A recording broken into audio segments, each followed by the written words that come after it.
I think this computer's microphone is as good as mine. Well, I had this. No, I didn't have it set up. I thought I did. Okay.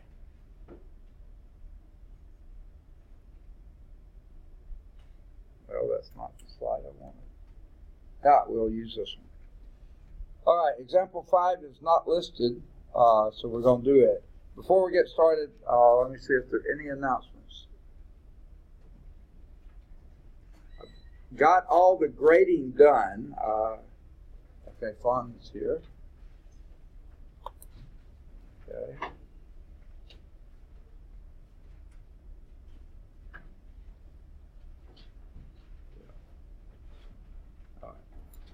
And but I don't have it all on Blackboard yet. I'm hoping this afternoon I have a chance to get that done. Also got to get spring schedule finished this afternoon, and I've also got to get mini term 2 contract tracks done this afternoon. So in those little 2 hours of office hours, I got a lot of stuff I got to do. I hope I'll have time to get the grades in. Okay, hopefully, if not tomorrow, if nothing else comes up on tomorrow, I'll be able to get those done. All right. Any others? Can't think of any. If you haven't turned in at least a quiz or done your test or turned in a paper, if I have no grades for you, and they do ask for, I don't know if they have yet or not, ask for midterm progress report, I've got to say you're failing at midterm. Not that it hurts you or anything. That means someone will be getting in touch with you, hopefully, to see what they can do to help. You know, if you need tutoring or whatever. And Hannah's here. Okay.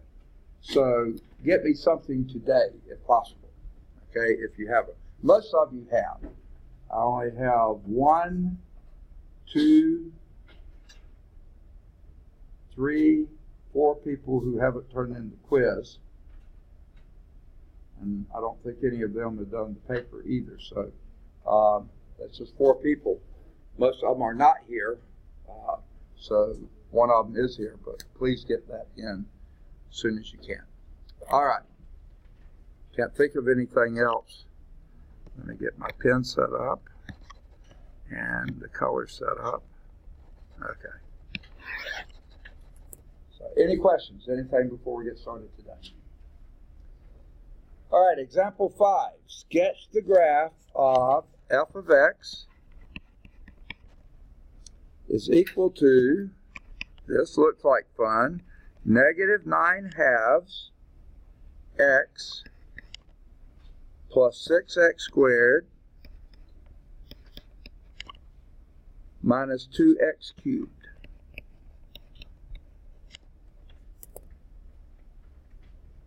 What would be your approach to sketching that graph?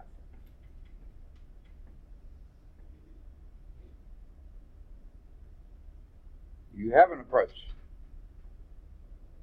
Please get an approach. What would you do to sketch that graph?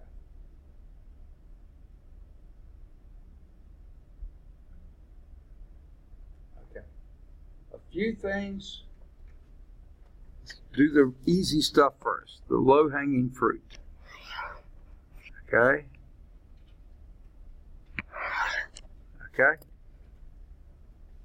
The easiest thing, this is the minus sign there. The line just has to go right through it.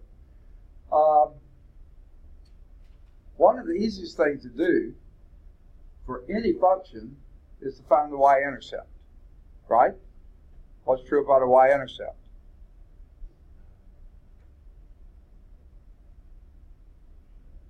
Please tell me you know what. X is equal to 0, of course. And if you put x equals 0, what do you get? Okay, good. All right. In this problem, what do you get besides the y-intercept? What? Say again? Plug x equals 0. You get 0. So the y-intercept is the origin, which you have just done is found an x-intercept as well. Okay, that's an easy thing to do. Do that. Okay? So that's what you're out about, sketching the function. Okay, next thing. We got the y-intercept. Oh, should have done this probably first. Okay, mark TEF here. Okay, there you are. Anyone else come in since the color on? Okay.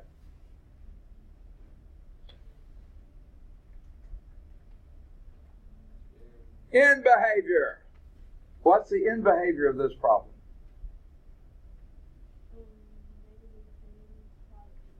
Can I say this again? Okay, when x is going to negative infinity, what is y doing? Going to positive. How did you get that? Okay, you find the leading term. So the leading term isn't the first term, is it? It's the one with the maximum exponent. There it is. What's its sign? Okay, two things. What's its exponent? Which is? Odd. Okay? That's the first thing you know is odd. And the odd exponent means that the function is going to do either this. Okay? Now, which way is it going? If that was a positive leading coefficient, for positive x's, it's positive, and for negative x's, it's negative. What does negative coefficient do? Flips it. So therefore, it's going up on this side and down on the other side. Okay. So we've got our end behavior. We've got our y-intercept. What's the next thing we look for? You got y-intercepts. X-intercepts. How do you find the x-intercepts? Say again? One more. Okay, and what's your y here? I don't see a y. Oh, that's alphabet. So set this equal to 0. Okay. Now, I've been waiting to set that equal to 0 because I don't like leading off with a minus sign. Turner got it. Ashley. Okay. Now, it just makes things harder. Well, no, it's okay. So I think I want to write that in more standard form, decreasing order of the powers. And what would that be? Negative 2x cubed plus 6x squared minus 9 halves is equal x is equal to 0. Okay? Now, give me a few things you don't like about the way that looks. Okay, negative starting out. I don't care for that either. Say again? A fraction in there. And since you have an equation now, when that was a function, you can't change it. You can change the order, but you can't change signs. You can't change the thing. But now you set it equal to 0. It's an equation. You solve the equation any way you want to. So what we can do is multiply or divide by minus 1 to get rid of that. But how would we get rid of the denominator? Multiply, how about by just 2? Would that get rid of it? So let's do them both at once. Multiply everything on both sides by negative 2. And what would that give us? By negative 2. Second, 4x cubed minus 12x squared plus 9x equals 0. All right, now what? Second? Factor. Okay, I was waiting to hear that word. And what would you factor first? Factor out an x. And what does that leave you with? 4x squared minus 12x plus 9 equals 0. Okay? And we've already determined x equals 0. Yeah, there it is. We already got that x-intercept because it was also our y-intercept. Got it. There you are. Okay. What do we do next? Factor the remainder. Now, what do you notice about that? Say again? Okay, you want to do a 4x and a 1x. Okay? What's that? Oh, you want to, okay, you decide. 2 and 2 or 4 and 1?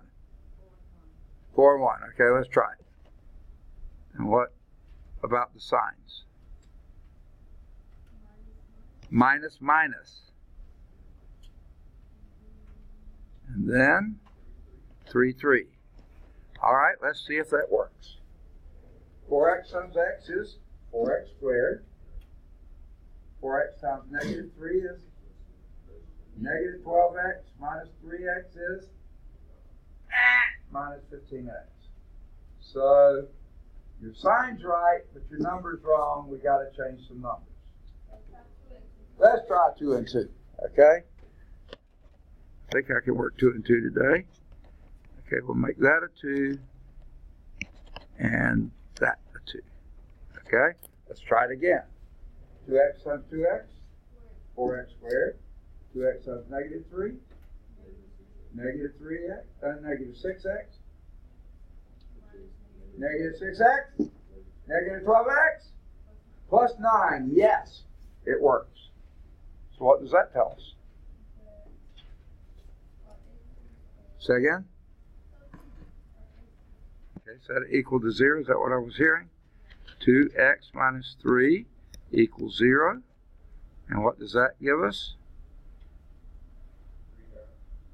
Okay, x equals 3 halves. Now, if you need to do all your steps, do all your steps. Okay? And guess what? The other one will give you the same thing. So it's a double root at x equals 3 halves. So let's tick off some lines here. 1, 2, 3, 4, 5, 6. Those not very even. Negative 1, 2, 3, 4, 5, 6. 3, 1, 2, 3, 4, 5, 6, 7. If I can find those. Okay? 3 halves is going to be right about there. Okay? So, what do you notice about this? It's a double root, which means it has a multiplicity of 2. What do we know about even multiplicities?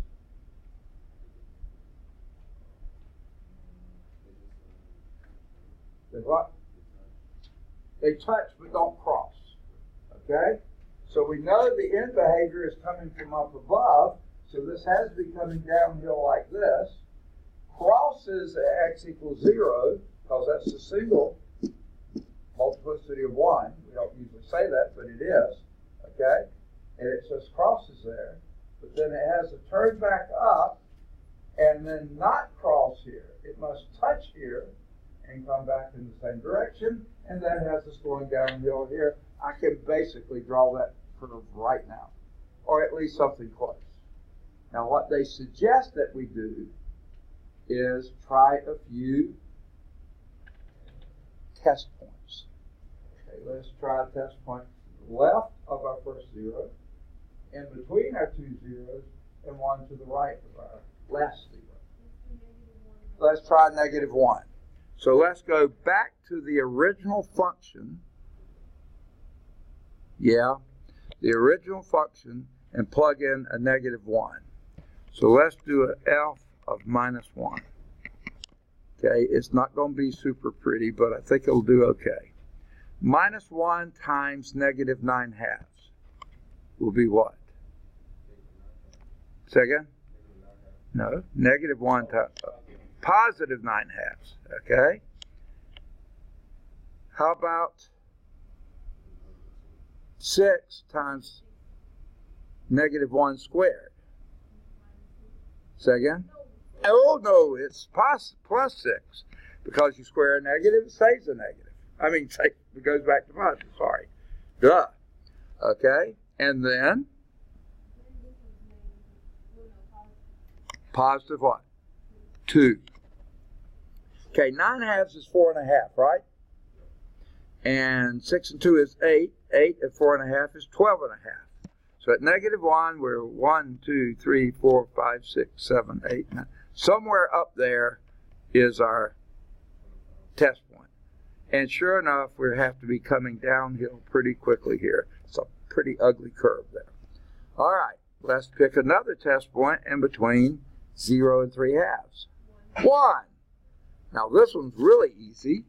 F of 1. Go back to your F here. What is that?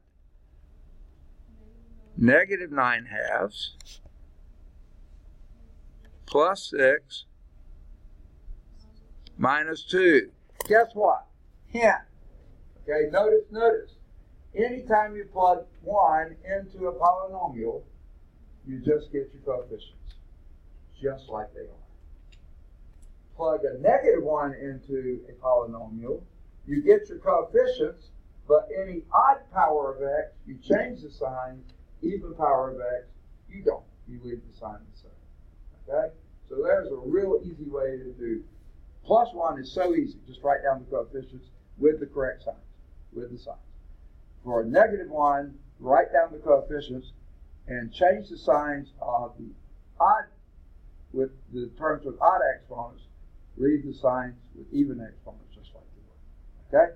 So, as we said before, 9/2 is 4.5, so that's negative 4.5, and negative 2 would make it negative 4.5 plus negative 2, negative 6.5. Plus 6 would be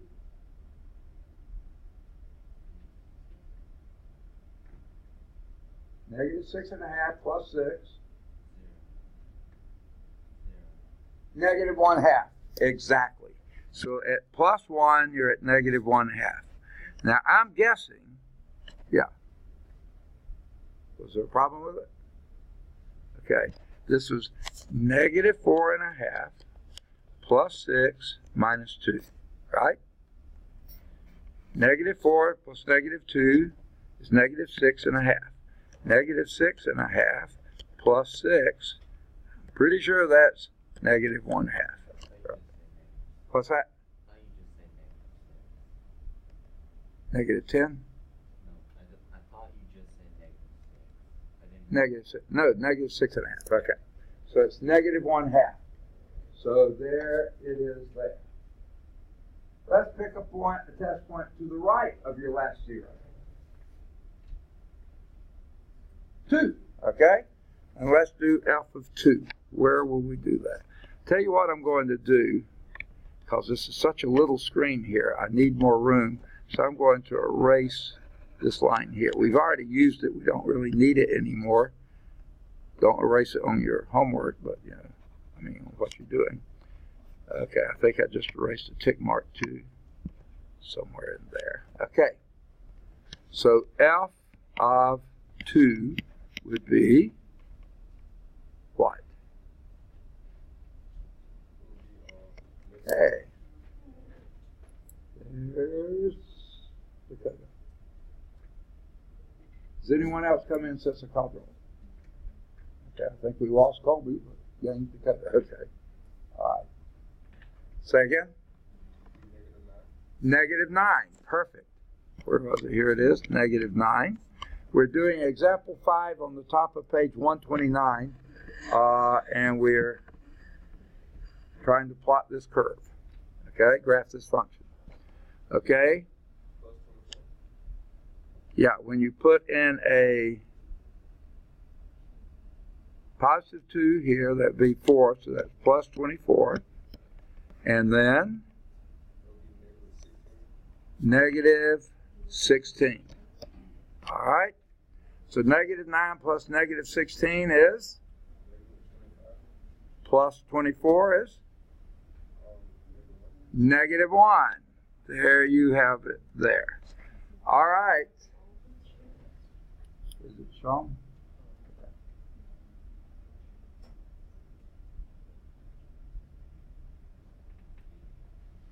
Okay. So we have the graph coming down like this, crossing at x equals 0, probably reaching a minimum somewhere there and coming back up. But remember, at x equals 3/2, that's a double root, multiplicity of 2, so it comes up and touches, but doesn't cross, and then goes down here and heads downhill pretty fast. That's what the function looks like. Okay? Now, if you look in the book, you'll see they got it pretty close. Okay? They picked some strange things to their test points. It looks like to me, in fact, I don't even see where they did the test points. They did -1/2 and +1/2. I love using fractions as my test points. That makes the calculation so easy, doesn't it? But we'll just let them get by with that. Okay. Yes? So when you asked about the in behavior, you're talking about as far as the y-axis. Because when I answered it first, I was talking about the in behavior as far as the x-axis. Okay. You're really saying both. When you say in behavior, you're talking about very small x's and very large x's. And you determine what your y's are, and they're going for polynomial functions. They will also be going to infinity, so they are going either up or down in either place. So the in behavior, you have to say both. For very small x's, you get very large y's. For very large x's, you get very small y's. In other words, as x goes to negative infinity, y is going to positive infinity. As x is going to positive infinity, y is going to negative. You sort of have to say both. So yeah, you're right and we're right. It's both. The answer is yes. Okay. All right. Good deal.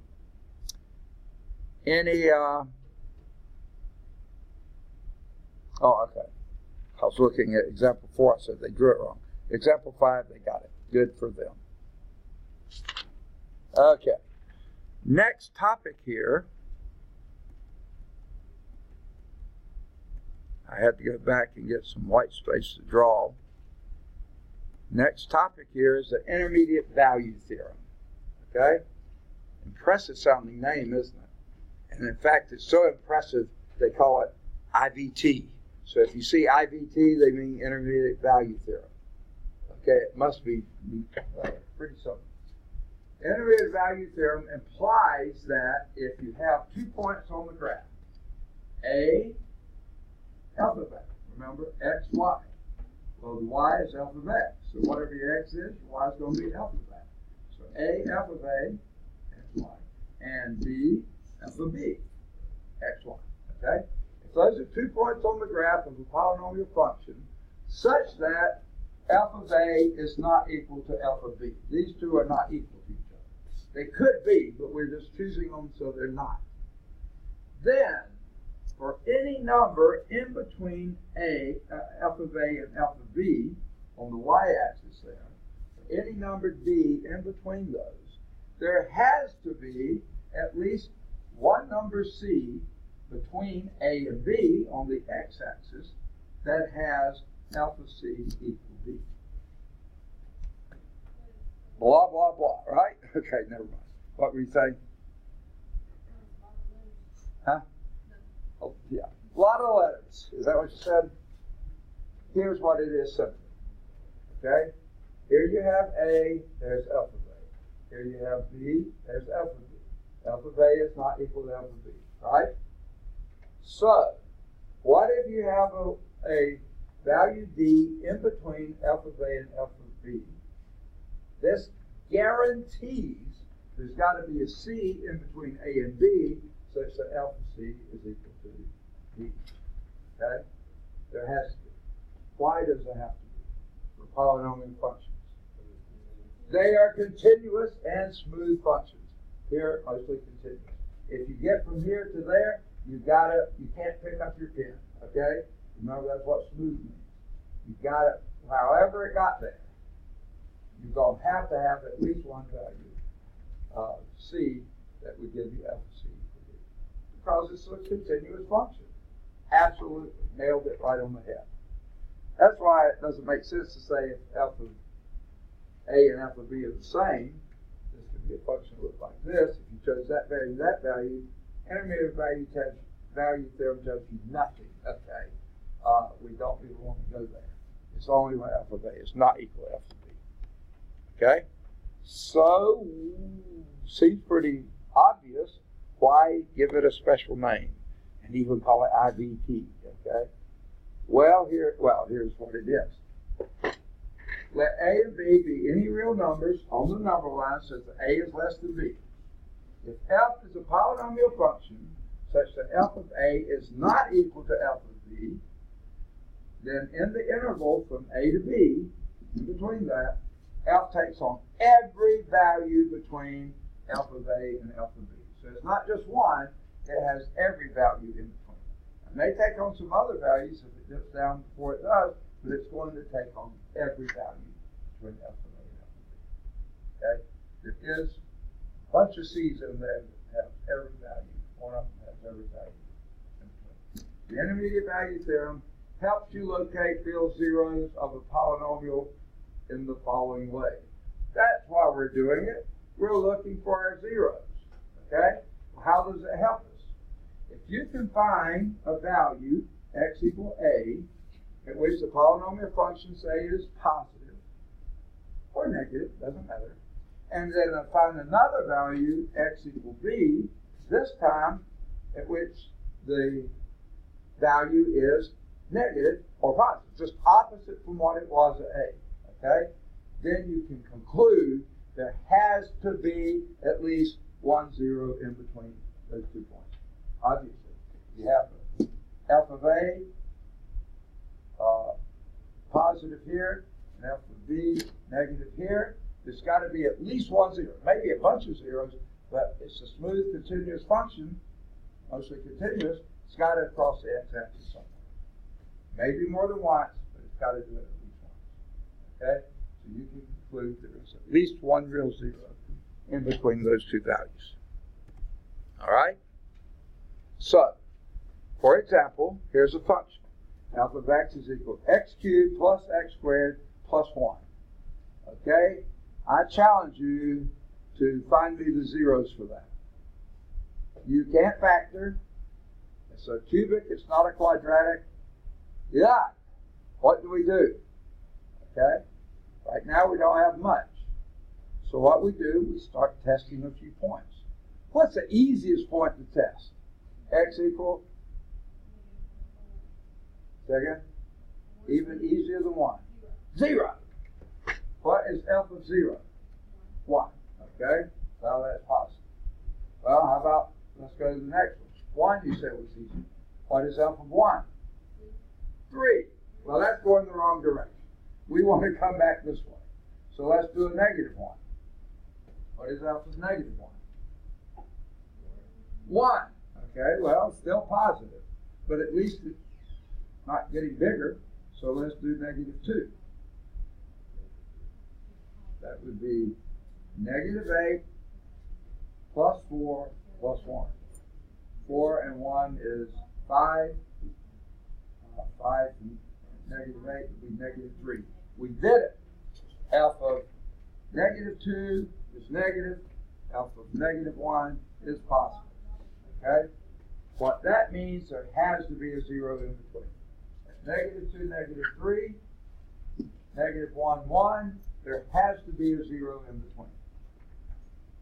Now, how do we go about finding that zero? There are techniques for doing it. You have a graphing calculator, pretty easy. Oh, Chris snuck in, trying to sneak by me, but you didn't do it, did you? Okay. Anyone else come in since I called roll? Okay. No one else is like Chris. It's not sneaking around. Okay. All right. There are some ways, and there are some ways that are pretty quick. But for what we have under our tool belt now, probably the best thing is just pick a point in between negative 1 and negative 2. Again? So Negative 1.5. Is that what you said? Okay. So negative 3/2. So plug in f of negative 3/2. Okay? F of negative 3/2. That's in between negative 1 and negative 2. Okay? Oh boy, what would that be? Negative was 3 cubed. 27, 2 cubed. 2 cubed? Oh, 8. 8, okay.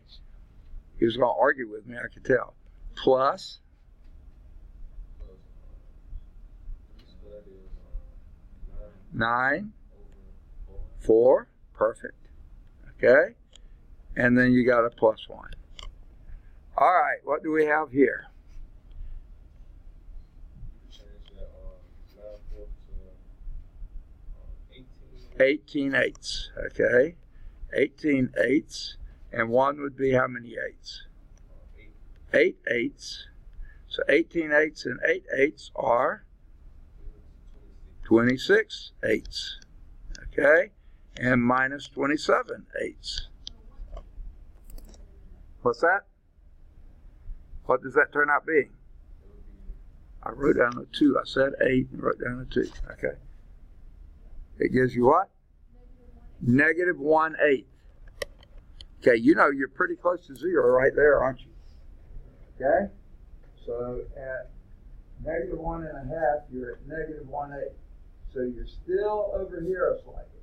So pick another value in between negative 3/2 and negative 1. So negative here, positive there. Say again? You could go that far. You know what I would be tempted to do? Because it's so close here. Okay, can't you see? Negative 1/8 is awfully close to 0. Positive 1 is pretty far from it. I'm guessing it's closer to here. So rather than negative 1.5, let's do negative 1.4. Not going all the way. Oh, I thought you said 3/4. Okay. So, no, let's not go that way. Okay, yeah, negative 1.4. And then plug that in. Okay? And I'll let you do it. You got calculators. It's far easier than doing it in your head. See what you get. If it comes out positive, then pick something in between negative 1.5 and negative 1.4, like negative 1.45 or something like that. If it's positive, negative still, then go to negative 1.3. You just keep narrowing it down until you say, okay, that's close enough. Like negative 1/8. Some people might say that's close enough to 0. Let's count it. It really isn't, but at least you got a good ballpark. Negative 1.5 is not far off. Okay? So you can keep getting closer and closer and closer as much as you want to. Now, let me give you a little story from history. I'm making up part of this, but I think the bulk of it is true. Way before we had calculus. I mean, way before in the BC years. Probably the greatest mathematician we know about was a guy named Archimedes. He was famous for his principle of buoyancy, and he made the Archimedes screw, which is basically an auger. He developed that way back then. He helped his king fight off really powerful navies by focusing light with big lenses and burning up their wooden ships, before they could come in and attack. He did all sorts of things. I mean, he was an incredible mind. He started trying to figure out how you get the area of a circle. Okay? Not an easy thing to do. But he could do a square or even a triangle that was outside the circle and then do a triangle inside the circle. He could figure both of those areas. Triangles aren't that bad. Okay? And then he knew the circle had to be in between the two. He could average 2, see how close he got. Well, he doesn't know. Let's do a square then. A square on the outside, a square on the inside. Average those two areas and see what you get. He's probably closer. Then do a pentagon, inside and outside. And he was smart enough to know how to do these areas. It would take me some thinking to do it. I think I could do it, but he was a clever guy. Then he did a hexagon, inside and outside. You see, you're getting closer and closer to the shape of a circle. So your error is fairly small. Okay? Then he did a septagon. That was hard. Then an octagon. Then a nanogon. Then a decagon. He kept doing until he wasn't. His average now was getting closer and closer and closer together, he finally said, you know, that's close enough. I'm satisfied the area of the circle is in between this and that. Okay? That's close enough for me. You know what he called that property? Because remember, every time he was having to calculate the area of those many-sided figures, which he could do, but it was really difficult, but he did it. You know what he called this method? The method of exhaustion. In other words, when you get tired of doing it, say, that's close enough. Okay, so you can do that too. You can keep getting closer and closer, finding one on the upside, one on the downside, so you say, hey, you know, I'm exhausted, that's close enough. So that depends on your stamina, okay? But that's what we can do with this, using the intermediate value theorem. Let's see what they say about it. By continuing this line of reasoning, you can approximate any real zeros of a polynomial function to the desired accuracy. They never gave you an answer. They did in the book, x equal negative 0.755. Because we were going to do, are they nuts here? Oh, they did a different problem, didn't they? They did f of x equal x cubed minus x squared plus 1. Okay, no wonder they got a different answer. Okay? So it looks almost the same as this one, it's just a little different. But you can keep going, and when you get to 3 decimal places, that's close enough. You may not get that far, you might say, I'm close enough otherwise. Okay. Any questions? That's the last thing in 2.2. So let's do vocabulary. 8 of these. The graph of a polynomial function is blank, which means that the graph has no breaks, no holes, no gaps. Continuous, very good. Number 2. The blank, blank, blank is used to determine the left hand and the right hand behavior of a graph of a polynomial function. The what? Okay, yeah, but what is used? What do we use for that? What test? The third word is test. Leading. Okay, the book calls it leading coefficient test. I prefer a leading term test. Well, I'm not going to quiz you on it, but just keep that in mind. Okay? Number 3. A polynomial function of degree n has at most how many real zeros?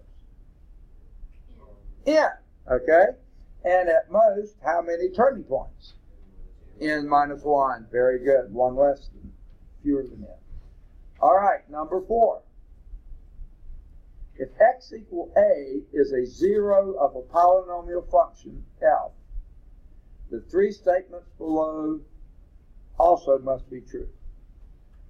X equal a is a blank of the polynomial equation f of x equals 0. Say again? You may have said it. I can't hear it. Someone said something. Try it. No, that's later. A root or a solution, either of those would work. Okay? B. Blank is a factor of the polynomial f of x. If x equal a is a solution or a 0, then x, what is the factor?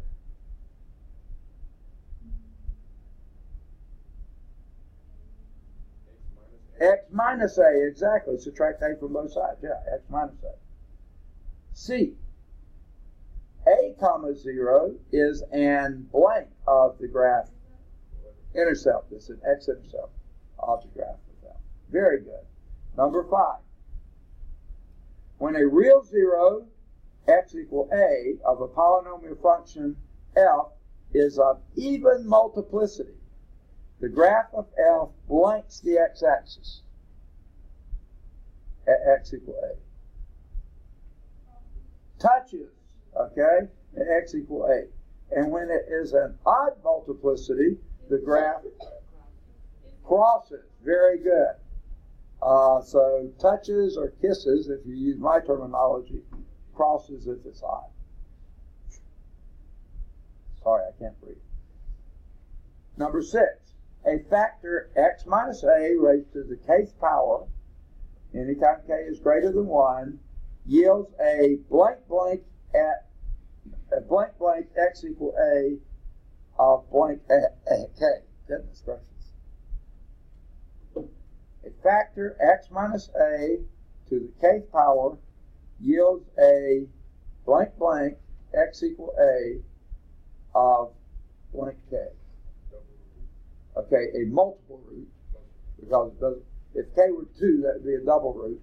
So a multiple root x equal a of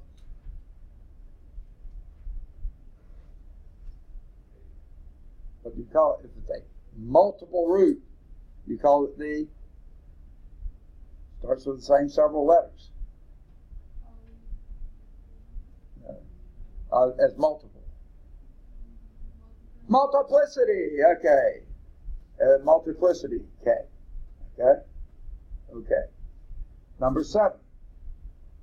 A polynomial function is written in blank form when its terms are written in descending order of the exponents from left to right. Standard form. I really don't like that, okay?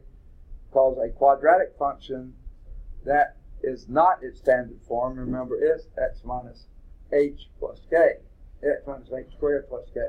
So if they had said equation there, I would have agreed with them 100%. A polynomial equation is written in standard form when the terms are decreasing. Okay. Number 8.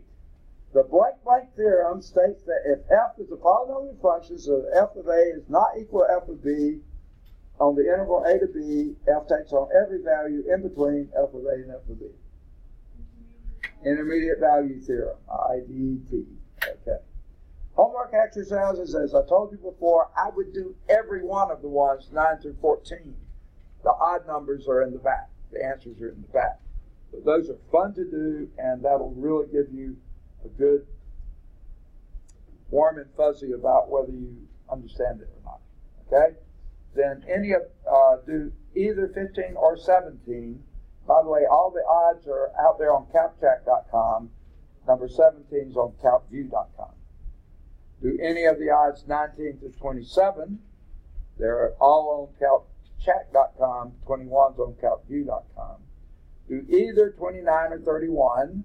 They're both on CalcView, neither on CalcChat.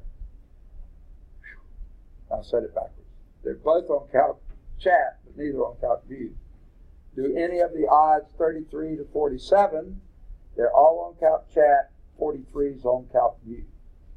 Do either 49 or 51? They're on CalcChat, but not CalcView. Do any of the odds 53 to 61? They're all on CalcChat, but only 59's on CalcView. Do any of the odds 63 to 69? They're all on CalcChat, but 67's on CalcView. Do any of the odds 71 to 83? They're all on CalcChat, but 73's on CalcView. Do either 85 or 87, or both. They're on CalcChat, but not on CalcView. Do either 89 or 91. They're both on CalcChat, but 89's on CalcView. And then do any of the odds 93 through 97. Okay?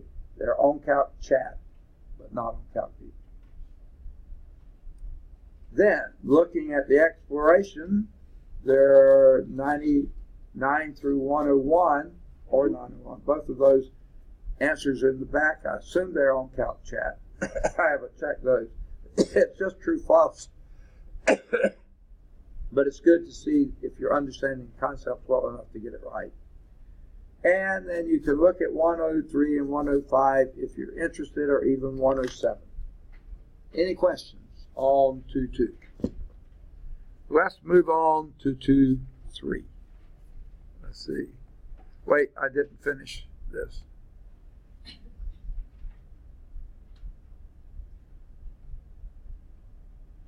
Okay, I think we already said this, but then it mentions an example 6, which I don't think we have an example 6, do we? Yes, we did. I'm sorry, I missed that. No, wait. Oh, sorry. What we were working was on page 130, okay? We were working, if you go back here,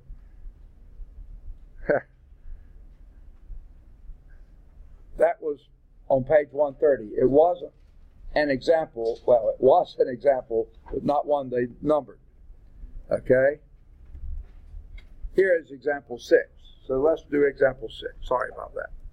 Use the intermediate value to approximate the real zero. Now, they hint to you there's only one of this. F of x equal x cubed minus x squared plus 1.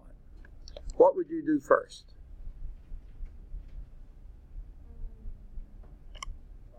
Calculate a couple of points. What's an easy one to do? F of 0, and that's going to be 1. Okay? So F of 0 is a positive value. What's the next one you want to do? How do you know that? Okay. Well, you want a negative value. So where are you going to go for that? Second? Okay. The easy one to do would be 1. Okay? But what does that give you?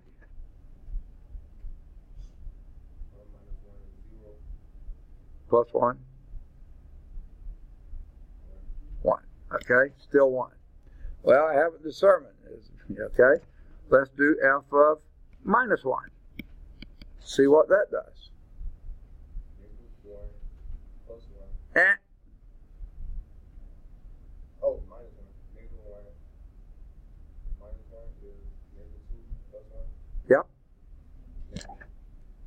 Negative 1. Ding, ding, ding, ding, ding. We have a winner. Okay? We have f of 0 being positive, f of negative 1 being negative. Okay? So therefore, we know there's got to be a 0 in between. What would be a good thing to guess? Negative a half. Let's try that one. So, f of negative.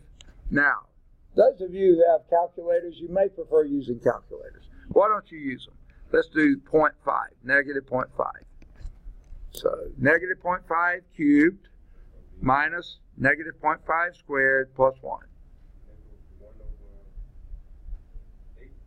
Okay, that would be, if you want to use fractions, it would be negative 1/8 minus 1/4 plus 1. Say again?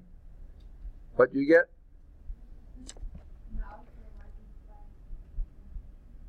I can't hear.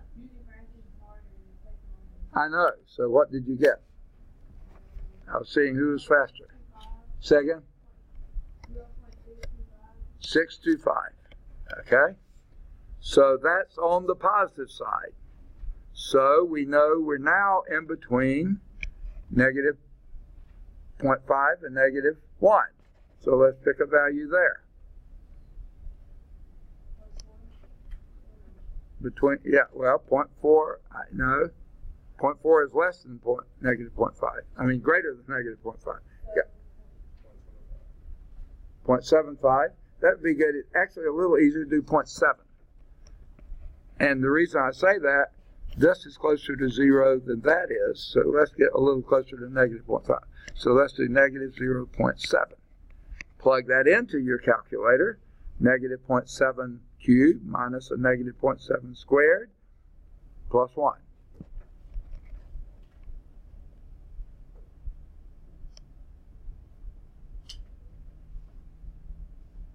Calculators slow you down, don't they?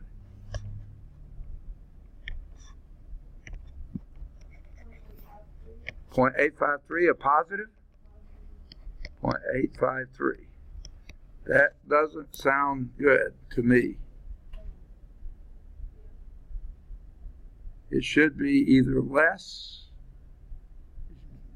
almost got to be less. Okay, so I'm doubtful on that one. See, those calculators make mistakes too. Okay? It's negative 0.7 cubed minus a negative 0.7 squared plus 1.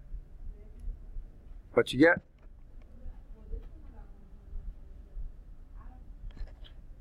You got the same thing again? Well, what is it? Tell me what it is. 1.1. Oh, no. It's got to be in between. So, I don't have one. Someone else do it on the calculator? Negative 0.7 cubed. I think I can maybe do this in my head. Negative 0.7 cubed minus a negative 0.7 squared plus 1.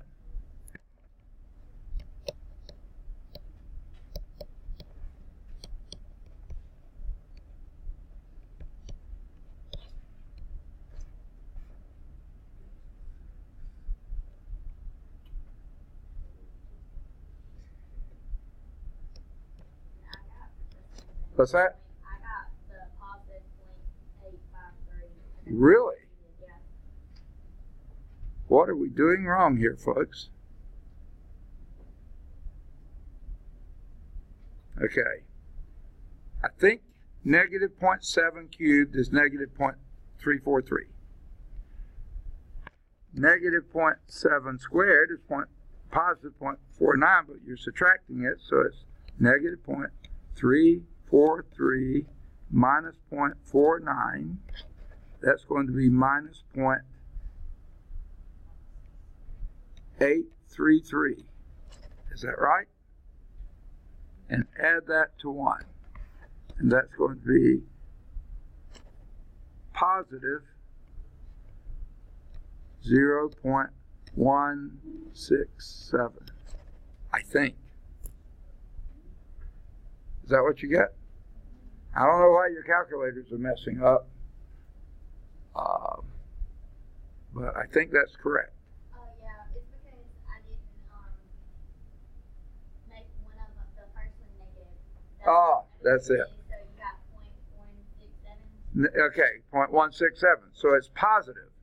So this is 0.167. Okay? Now, that's closer, so we need to go something in between negative 0.7 and negative 0.1. So maybe the negative 0.8. Let's try that one. F of negative 0.8. Okay, and see what you get there.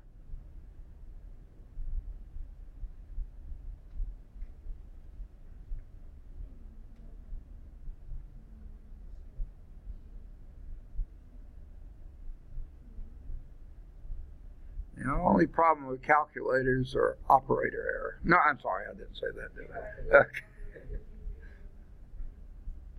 What you get for that? Negative 0.152. I'll buy that one. Okay. Huh? You got what? you got Got that too. it too. Okay. So it's now in between negative 0.7 and negative 0.8, so maybe the negative 0.75 wouldn't have been a bad guess. We could even do maybe negative 0.76 because it should be maybe a little closer to negative 0.8. So let's do F of negative 0.76. See what we get.